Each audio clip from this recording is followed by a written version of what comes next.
साथियों नमस्कार। देवराज की आवाज में आज आपका स्वागत है। चलते हैं एक बहुत ही अच्छी कहानी की ओर जो देती है हमें बहुत बढ़िया सीख कि इंसान को कभी घमंड नहीं करना चाहिए, चाहे वो घमंड पैसों का हो, दौलत का हो, जवानी का हो या ताकत का हो। पुराने समय की बात है, राजा सूर्यदेव सिंह अपने राज्य में अच्छी तरह से शासन करते थे और अपने शासन को बढ़ाने के लिए, अपनी इज्जत को कमाने के लिए उन्होंने 14 विद्याओं का अध्ययन किया और 14 विद्याओं के अंदर इस तरह से निपुण हो गए कि कोई भी छोटा मोटा राजा उनके आगे ठहर भी नहीं सकता था। और इस बात का उन्हें बहुत घमंड था, इतना घमंड था कि किसी भी ज्ञानी, संत, पुरुष, विद्वान का वो पल भर में अपमान कर देते थे। लेकिन साथियों, कहा जाता है कि जब इंसान करवट बदलता है तो सिर्फ दिशा बदलती है, लेकिन जब उस इंसान का वक्त बदलता है तो उसकी दशा बदलता है। तो दिशा का बदलना फिर भी ठीक है, किंतु जब दशा बदल जाती है तो उस इंसान का घमंड, अहंकार और गुरूर सब धरा का धरा रह जाता है। तो उस समय महाराजा सूर्यदेव सिंह के दरबार में एक जादूगर और उसकी पत्नी आए और उन्होंने विनती की कि हे महाराजा, हम आपके राज्य के अंदर हम अपनी कला का प्रदर्शन करना चाहते हैं, हम तमाशा दिखाना चाहते हैं। राजा ने कहा कि जितनी भी तुम्हारे अंदर कलाएं हैं वो सब मेरी विद्याओं के अधीन है। मेरी विद्याओं के आगे तुम्हारी कोई कला आगे नहीं आ सकती। तो जादूगर ने कहा, महाराज, हम तो तुच्छ प्राणी हैं, लेकिन फिर भी अपने पेट भरने के लिए छोटा मोटा जादू दिखाते हैं। आप नहीं तो आपकी राजा की समस्त प्रजा है, उनका तो मनोरंजन कर ही सकते हैं। तो राजा ने स्वीकृति दे दी कि ठीक है, राज्य के चौराहे के बीच अपनी कला का प्रदर्शन करो, हम भी देखने आएंगे और देखते हैं कि तुम कितने बड़े कलाकार हो। अगले ही दिन पूरा राज्य, समस्त सैनिक, समस्त सेनापति, सामंत, राजा अपनी रानियों के साथ, राजकुमारों के साथ, समस्त दरबारियों के साथ राज्य के उस चौराहे पर एकत्रित हो गए। और फिर राजा ने आदेश दिया कि दिखाओ अपनी कला, हम भी तो देखें कि इस कला में कितना दम है।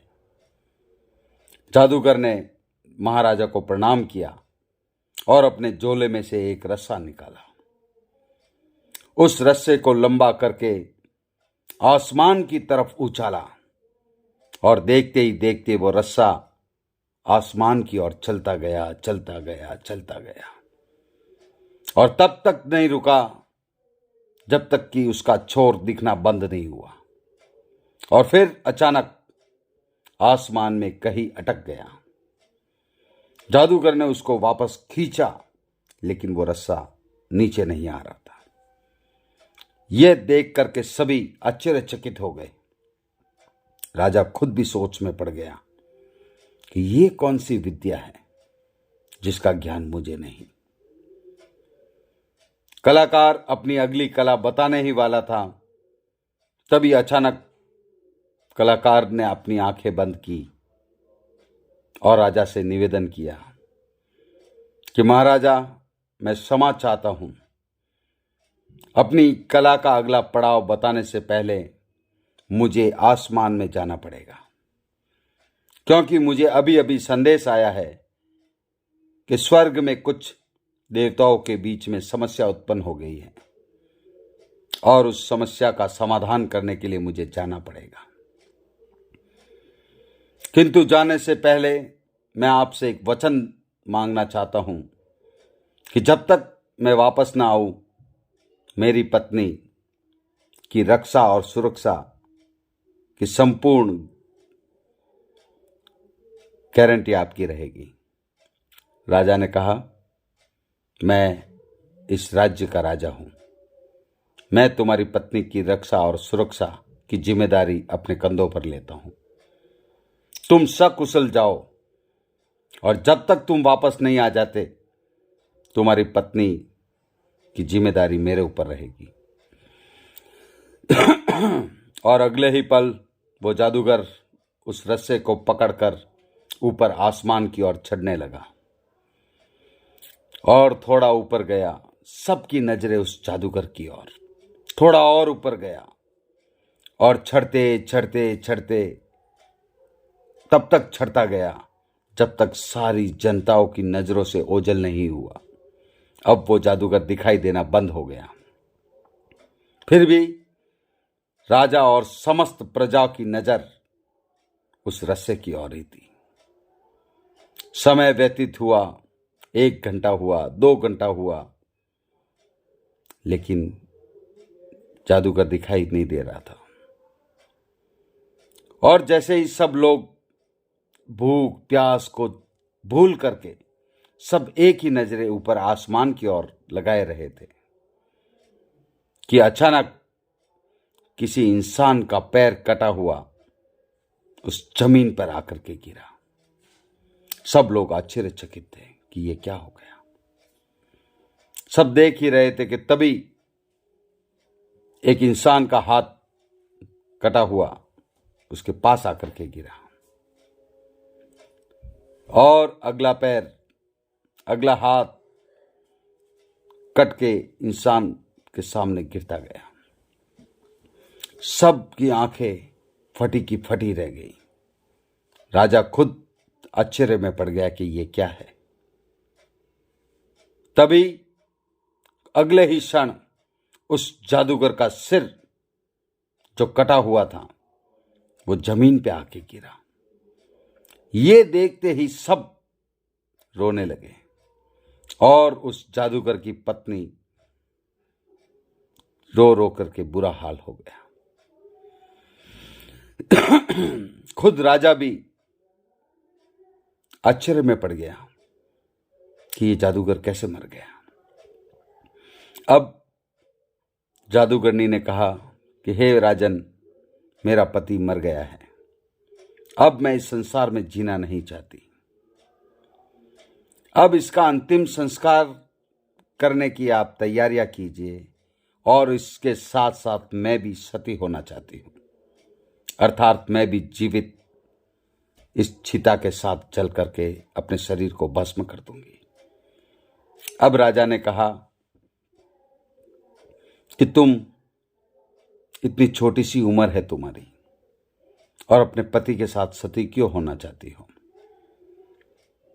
तो उस पत्नी ने कहा कि मेरा पति मेरा परमेश्वर है, अगर अब मेरा पति ही नहीं रहा तो मैं जी करके क्या करूंगी।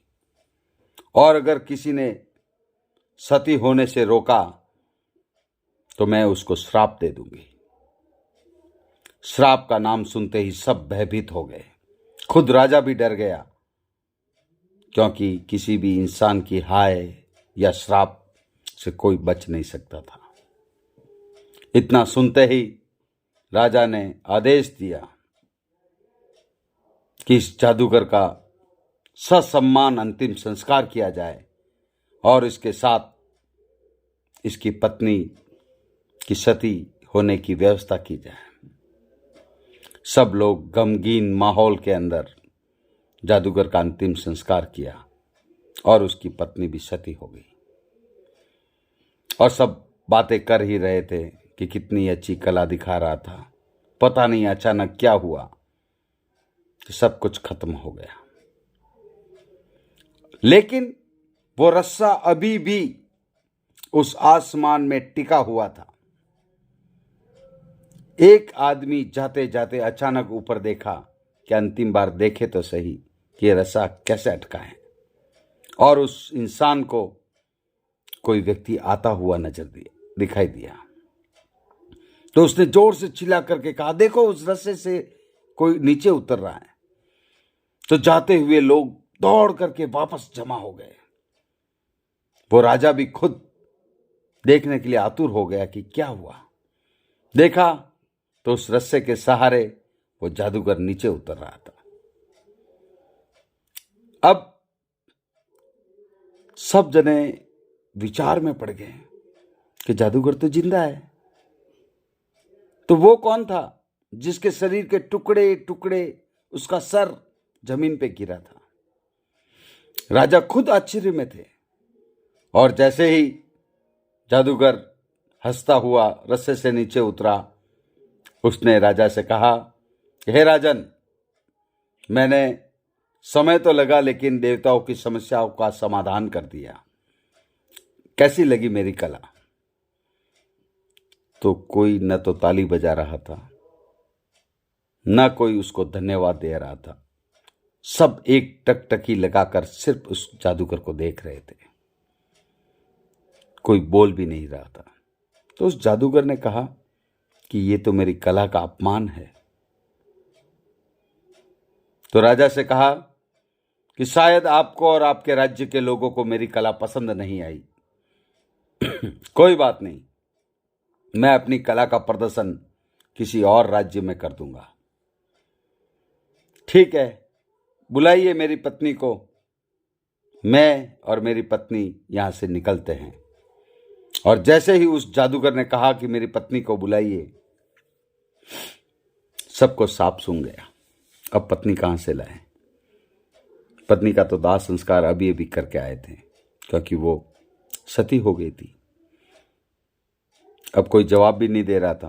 वो जादूगर पूछ रहा था कि हे राजन, मैंने आपसे वचन लिया था कि जब तक मैं वापस ना आऊं, मेरी पत्नी की रक्षा और सुरक्षा की जिम्मेदारी आपकी है। तो बुलाइए मेरी पत्नी को। बहुत समय हो गया जब राजा कुछ नहीं बोला, तो जादूगर गुस्से के अंदर राजा को भला बुरा कहने लगा कि जरूर आपकी दाल में काला आ गया है। आपने ही मेरी पत्नी को कहीं छुपा दिया है। लाओ मेरी पत्नी को, अन्यथा मैं आपके विरुद्ध अनशन करूंगा। राजा ने अब चुप रहना मुनासिब नहीं समझा और कहा कि तुम्हारी पत्नी अभी अभी सती हो गई है तुम्हारे शव के साथ। तो जादूगर ने कहा, मेरा शव? मैं तो आपके सामने हंसता खेलता खड़ा हूं। मैं कब मरा जो मेरे साथ मेरी पत्नी सती होगी? तो राजा ने कहा कि मेरे साथ साथ पूरी प्रजा गवाह है। तो जादूगर ने कहा, जरूर आपने ही कुछ न कुछ गलती की है। आपकी नीयत में खोट आ गई है। मेरी पत्नी खूबसूरत रूपवान थी, जरूर आपने उसको छुपा दिया है। यह सुनकर राजा को भी गुस्सा आया और उसने कहा, मैंने ऐसा कुछ नहीं किया। तो कि कुछ नहीं किया तो लाओ, बुलाओ मेरी पत्नी को। अब राजा उसको समझाए, लेकिन वो समझने में सक्षम ही नहीं था। जादूगर ने सिर्फ एक ही बात कही कि आपने जरूर मेरी पत्नी को आपके महलों में छुपाया हुआ है। तो राजा ने कहा कि ये पूरा राज्य छान लो, अगर तुम्हारी पत्नी मिल जाए तो मैं तुम्हारा गुनहगार। तो राजा ने कहा, मैं शर्त के साथ कहता हूं, मैं दावे के साथ कहता हूं कि आपने ही मेरी पत्नी को आपके महलों में कहीं न कहीं छुपाया है। तो राजा ने कहा, मैंने ऐसा कुछ नहीं किया।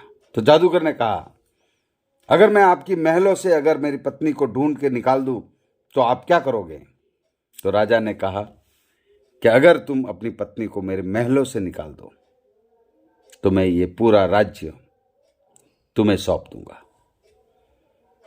तो जादूगर ने कहा, देखो आप क्षत्रिय हो, आप अपने वचन से पहले भी पलट चुके हो। मैंने आपसे कहा था कि जब तक मैं नहीं आऊं मेरी पत्नी की रक्षा और सुरक्षा करोगे। आप वो भी नहीं कर पाए।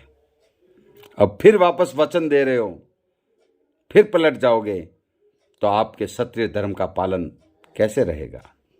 तो राजा ने कहा, इस बार मैं जल को साक्षी मान करके ये वचन देता हूं कि अगर मेरे महलों से तुम्हारी पत्नी निकल जाए तो संपूर्ण राजभवन, संपूर्ण राज्य कोष मैं तुम्हें दे करके अपने कपड़ों में इस राज्य से बाहर चला जाऊंगा। राजा भी बहुत विचित्र परिस्थिति में फंस गया। उसकी 14 विद्याएं कहीं काम नहीं आई और जादूगर ने कहा कि देखो, चलो आपके राजभवन में। सब उस जादूगर के पीछे पीछे राजा, दरबारी, प्रजा राजा के महल की ओर चले। और जैसे ही राजा का महल आया, उसने जोर से अपनी पत्नी को आवाज दी, जादूगर नहीं, जादूगर नहीं। लेकिन कोई आवाज नहीं आई। जादूगर और अंदर गया और महल के बीचों बीच जाकर के जोर से चिल्लाया। तभी महल के एक कक्ष में से आवाज आई, हे प्राणनाथ, मैं यहां हूं। और वो दौड़ करके राजा के राजभवन के कक्ष से बाहर निकली और उस जादूगर से आकर के लिपट गई और उसको प्रणाम किया और कहा कि मैं तो यहां थी। ये घटना देख करके पूरी प्रजा, दरबार, यहां तक कि राजा खुद अचंभे में पड़ गया कि अब क्या होगा। फिर उस जादूगर ने राजा से कहा, देखा राजा, मैंने कहा था ना आपके नियत में खोट आ गई। देखो मेरी पत्नी को, कितनी सुंदर है, रूपवान है, ऐसी आपकी एक भी रानी नहीं। आपकी नियत में खोट आई तभी आपने मेरी इस पत्नी को आपके राजमहल में छुपा दिया। अब दूध का दूध और पानी का पानी हो गया। अब निभाओ अपना क्षत्रिय धर्म। तो राजा ने कहा, बिल्कुल सही बात है, मैं अपना समस्त राज्य, समस्त राजकोष तुम्हारे हवाले करता हूं। और राजा उस राज्य को छोड़कर जाने लगा। पूरी प्रजा देख रही थी, लेकिन किसी की हिम्मत नहीं हुई राजा को रोकने की। अब राजा अपने परिवार के साथ राज्य से बाहर जा रहा था। तभी उस जादूगर ने पीछे से आवाज लगाई, हे राजन, रुकिए। और वो अपने असली वेश में आए तो वो साक्षात उनके गुरु थे, जिन्होंने उसको 14 विद्याओं का ज्ञान दिया था।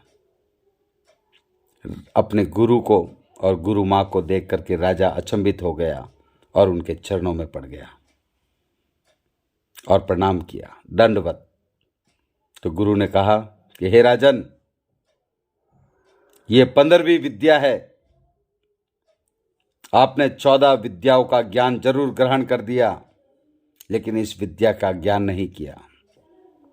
और इस 15वीं विद्या का अर्थ यही है कि हमारे पास धन हो जाए, जवानी हो जाए, ताकत हो जाए, सब कुछ हो जाए, लेकिन घमंड, गुरूर और अहंकार नहीं करना चाहिए। क्योंकि जो महान व्यक्ति होता है वो सुख और दुख दोनों ही स्थितियों में एक समान रहता है। संस्कृत में बहुत ही अच्छा श्लोक है, उदयति सविता ताम्र ताम्र एवास्वेति च संपतो च विपतो महता मेक रूपता। अर्थात सुख या दुख दोनों स्थितियों में एक समान रहना चाहिए।